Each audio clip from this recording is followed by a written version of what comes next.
بسم اللہ الرحمن الرحیم۔ السلام علیکم مائی ڈیئر اسٹوڈنٹس، میں آپ کا اسلامیات ٹیچر محمد عامر محمود آپ کو خوش آمدید کہتا ہوں۔ آج ہم آفاق کے پلیٹ فارم سے آفاق سن سیریز کی اسلامیات گریڈ 5 کا سبق نمبر 24 پڑھیں گے۔ آج کے سبق میں ہم باب پنجم سے اسلامی اخوت پڑھیں گے۔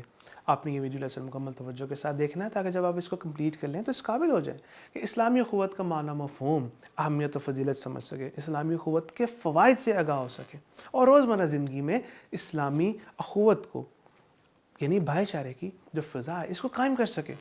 نبی کریم صلی اللہ علیہ وسلم اور صحابہ کرام رضی اللہ تعالیٰ عنہم کی سیرت سے اخوت کی چند مثالوں سے آگاہ ہو سکے۔ مائی ڈیئر اسٹوڈنٹس، اخوت کا معنی ہے بھائی چارہ، اور اسی طرح جو مسلمانوں کے باہمی تعلقات ہیں اس کی بنیاد بھی اخوت پر ہے۔ اسلام نے اخوت پر بہت زور دیا۔ اللہ تعالیٰ نے فرمایا، ترجمہ، بے شک سب اہل ایمان تو آپس میں بھائی بھائی ہیں۔ اسی طرح دنیا کے تمام انسان وہ ایک ماں باپ کی اولاد میں سے ہی ہیں، حضرت آدم علیہ السلام کی اولاد میں سے ہم سب لوگ، اس لیے ان کے درمیان قوم، زبان، نسل، ان کی بنیاد پر تفریق کرنا درست نہیں ہے۔ اسلام نے رنگ و نسل کی تقسیم ختم کرنے پر زور دیا۔ اخوت سے اس تقسیم کو، یہ جو تقسیم ہے، تفریق ہے، اس کا خاتمہ ہوتا ہے۔ اسی لیے مائی ڈیئر اسٹوڈنٹس، اسلام سے قبل، اس لیے مائی ڈیئر اسٹوڈنٹس، اسلام سے پہلے عرب کے لوگ ایک دوسرے کے خون کے پیاسے تھے، کسی کی جان و مال، عزت آبرو محفوظ نہیں تھی۔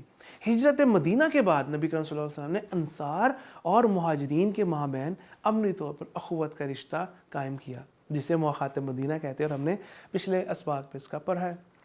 کلمے کی بنیاد پر قائم ہونے والے اس بھائی چارے کی مثال آج پوری دنیا میں کہیں نہیں ملتی۔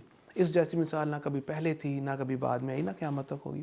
اس رشتے کی بنیاد پر انصار نے اپنے مہاجر بھائیوں کو اپنے گھر، زمینیں اور مال و دولت سب خوشی خوشی پیش کر دیے۔ مائی ڈیئر اسٹوڈنٹس، اخوت کی اہمیت کے حوالے سے ہمارے نبی صلی اللہ علیہ وسلم نے ان کے یہ جو درج ذیل فرمان ہے کہ انصار و مہاجرین کے اندر بھائی چارے کی حقیقی روح پھونک دی، اور وہ کون سے الفاظ سے کہ اللہ تعالیٰ کے بندو بھائی بھائی بن جاؤ۔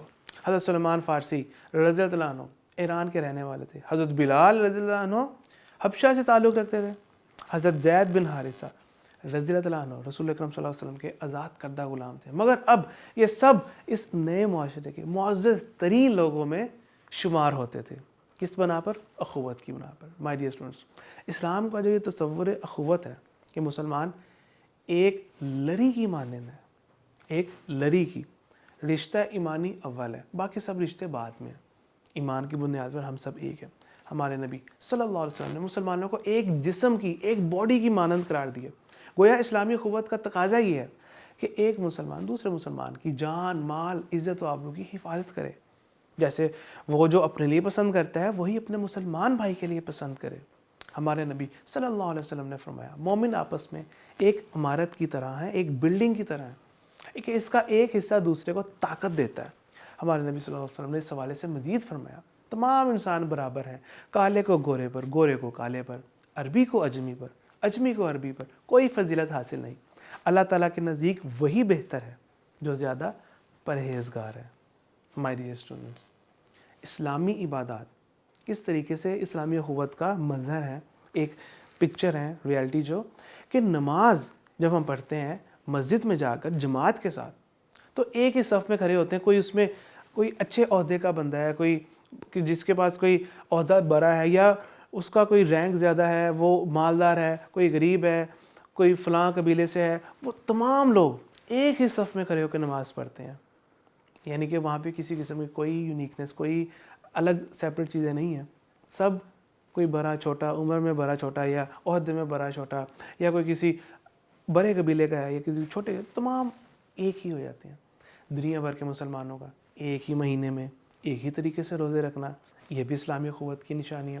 اسی طرح زکوٰۃ کا ایک ہی نصاب اور مصارف بھی جو ہیں، اور جو طریقہ زکوٰۃ وہ بھی دنیا بھر کے مسلمانوں کا، ہر تفریق سے بے نیاز ہو کر ایک ہی لباس پہن کر ایک ہی جگہ پر ایک ہی نعرے کے ساتھ ایک ہی طریقے سے حج کرنا جو اس کے مناسک ہیں، یہ بھی اسلامی عبادات کے حوالے سے اسلامی اخوت کا مظہر ہے۔ مائی ڈیئر اسٹوڈنٹس، یعنی کہ یہ جو بھائی چارہ ہے، اخوت ہے، اس کے تقاضے ہیں کہ ہمیں اللہ کے لیے ایک دوسرے سے محبت رکھنی چاہیے، اللہ کی رضا کے لیے، دنیاوی مفادات نہیں، خالص اللہ تعالیٰ کی رضا۔ اسی طرح یہ احسار اور قربانی کا جذبہ ہے، ضروریات دوسروں کی جو ہے ان کو مکمل کرنا، ان کی خواہشات کا لحاظ رکھنا، خلوص اور خیر خواہی کے ساتھ اپنے لیے جو آپ پسند کرتے ہیں اپنے بھائی کے لیے بھی وہی پسند کرنا۔ اگر کسی کو یہ بات پتہ چل جائے تو ان کی عزت رکھنا، ان کے عیب چھپانا، اسی طریقے سے نرمی اور درگزر والا معاملہ فرمانا، دوسروں کی غلطیوں کو معاف کرنا اور نرمی اختیار کرنا، شفقت والا رویہ اختیار کرنا۔ مائی ڈیئر اسٹوڈنٹ، اسی طرح سلام کو ایک تو عام کرنا ہی کرنا ہے، اسی طرح ایک دوسرے کے لیے دعا کرنا، ان ضرورت کے مطابق ان کی مدد کرنا، جب کبھی ان کو آپ کی ضرورت ہو، آپ کا مشورہ چاہیے تو اس کو ایمانداری کے ساتھ آپ کو چاہیے کہ ان کو مشورہ دیں۔ حسد، بغض، اس طرح کے جو نیگیٹیویٹی ہے، یہ جو منفی اثرات ہیں، ان سے اپنے آپ کو بچانا، سچائی اور امانت داری کے ساتھ معاملہ کرنا، چاہے وہ آپ کو دنیاوی معاملہ ہے، چاہے وہ آپ کا کوئی بھی معاملہ ہے، دھوکہ نہ دینا، رشتہ داروں اور دوستوں کے ساتھ حسن سلوک سے پیش آنا۔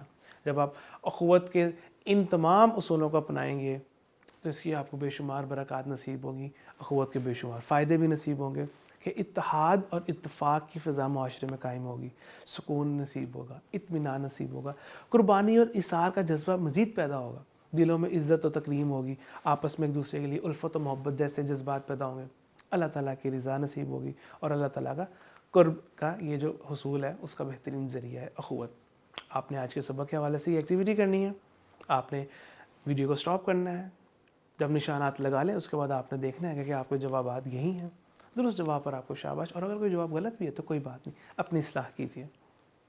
اسی کے ساتھ آپ نے خالی جگہ کو پر کرنا ہے، ویڈیو کو سٹاپ کرنے کے بعد جب آپ پر کر لیں پھر آپ ویڈیو کو پلے کر کے دیکھیں اور اپنے جوابات ٹیلی کریں۔ آج کے سبق کے اعادہ کے لیے آپ کے لیے چند مشکل سوال مزید ہیں جن کو آپ نے مکمل کرنا ہے۔ جزاک اللہ خیرہ۔